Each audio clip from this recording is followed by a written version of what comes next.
यहाँ आपको लिए चलेंगे गुजरात, जहाँ काफली के रहनुमा चौधरी शुजात हुसैन और परवेज इलाही मीडिया से गुफ्तगू कर रहे हैं। एक दफ़ा दोबारा जो अपनी मनमर्जी के जो है वो लाए जा रहे हैं मेंबरान, क्या कहेंगे? ये उससे बड़ी धांधली होने जा रही है, किस तरह इसको रोका जाएगा?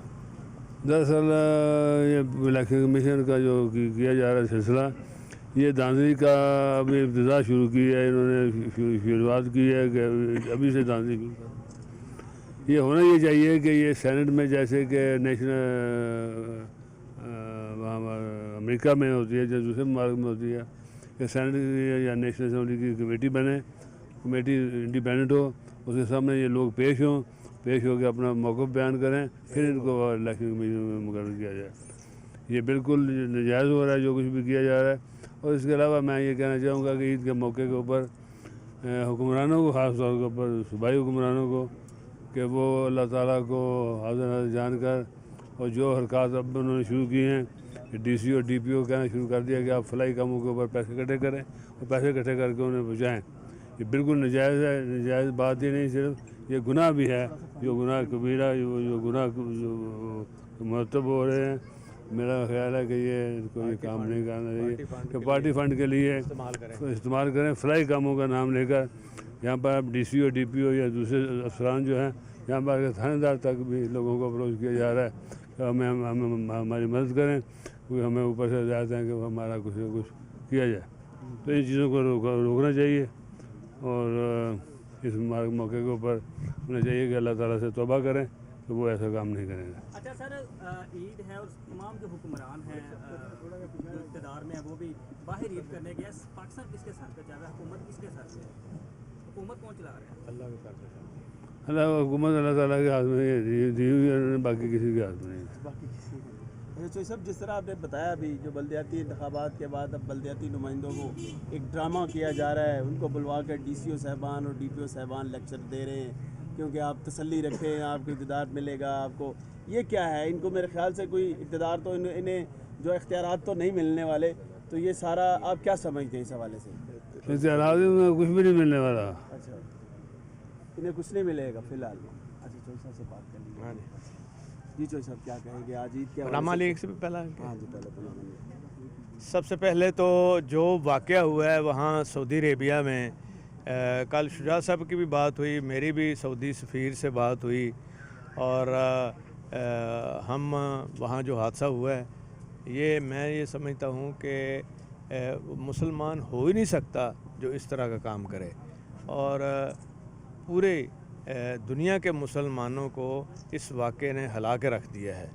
और मैं ये समझता हूँ कि इसमें जो भी लोग हैं इंशाअल्लाह ताला ज़रूर कैफ़रे किरदार तक पहुँचेंगे, और हमारी तमाम तर हमदर्दियाँ ख़ादिमुल हरमैन शरीफ के साथ हैं और सऊदी अवाम के साथ हैं, और पाकिस्तान को इंशाअल्लाह पाकिस्तान के अवाम उनके साथ खड़े हैं।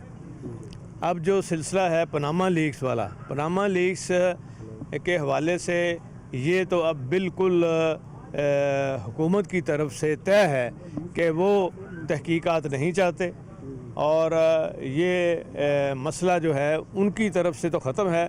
अपोजिशन ने फिर भी इनको टाइम दिया है, लेकिन इसके बावजूद वो बिल्कुल इसमें मुखलस नहीं है और टाल मटोल से काम लेते रहे हैं। लेकिन अब टाल मटोल का भी वक्त ख़त्म हो गया है और ये मंतकी अंजाम तक पहुंचने वाला है। और दूसरी बात जो शुजात साहब ने कही है ये इलेक्शन कमीशन की, ये भी उससे भी बड़ा इशू है।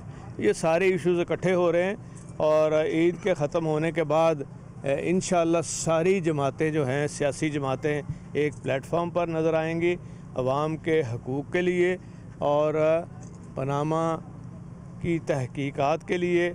और इलेक्शन कमीशन की जो फॉर्मेशन है उसकी फ्री एंड फेयर इलेक्शन तभी हो सकता है जबकि इलेक्शन कमीशन जो है वो सही बने, और तभी मुनसिफाना इंतखाब हो सकते हैं।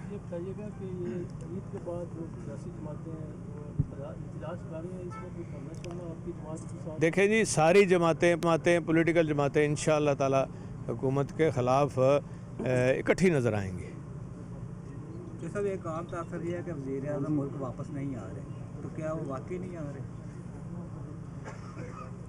देखें जी, ये तो उनकी पार्टी बेहतर बता सकती है कि कोई ना कोई वो डेट अनाउंस करते हैं, फिर कहते हैं जी कि अभी चेकअप ख़त्म नहीं हुआ। साहब ये कह रहे हैं कि हमारे ऊपर नाजायज़ प्रेशर डाला जा रहा है, हम बेगुनाह हैं, इसके बारे में आप यही तो हम कहते हैं कि अगर वो बेगुनाह है तो अच्छी बात है, कि इसलिए तो तहकीकात हो जाए तो अच्छा है, उनके फ़ायदे में भी है। अगर वो बेगुनाह हैं तो होने दें तहकीकात को। मेरा ख्याल है जितने हालात हैं, जिस तरह की चीज़ें सारे ताकतें ज़ोर लगा रही हैं, वो बच नहीं पाएंगे। इसीलिए वो छुप कर बाहर बैठे हुए हैं। क्या कहेंगे इस हवाले से? देखें जी, पाकिस्तान, मैं समझता हूँ कि पाकिस्तान के अवाम, हर तबका, चाहे वो डॉक्टर है, नर्सिस हैं, टीचर्स हैं, किसान हैं, पेंशनर्स हैं, जिनको पेंशन्स भी नहीं मिली और ख़ुद जो हैं ये हैरड्स में शॉपिंग कर रहे हैं बाहर, तो यहाँ पेंशन के लिए लाइनें लगी हुई थी। तो कोई तबका ऐसा नहीं है जो पाकिस्तान में इनसे खुश हो। तो इसलिए ये लोगों की अब दिल की आवाज़ बन चुकी है कि जितनी जल्दी इनसे जान छूट जाएगी, पाकिस्तान तरक्की करेगा इंशाल्लाह। सब अभी इन्होंने जो बल्दियाती इदारे नामुकम्मल हैं और चेयरमैन, आपको याद होगा, मीडिया को याद होगा कि मैंने जब ये हुकूमत बनी थी 8 साल पहले, मैंने कहा था कि शहबाज शरीफ, नवाज शरीफ कभी भी इक़्तिदार जो है ये निचली सतह पर नहीं देंगे, क्योंकि ये छोटे सा छोटा इक़्तिदार जो है चपरासी के इख्तियारात भी खुद अपने पास रखते हैं। तो यहाँ तो इख्तियार देना पड़ता है, जैसे हमने अपने दौर में दिए थे। तो ये आप भूल जाएं, मैंने कहा था कि इलेक्शन नहीं कराएंगे, और इलेक्शन अगर मजबूरी से करा लिए इन्होंने सुप्रीम कोर्ट की वजह से, तो ये नामुकम्मल रहेंगे। 8वां साल है, नामुकम्मल ही हैं। बहुत शुक्रिया। मेहरबानी।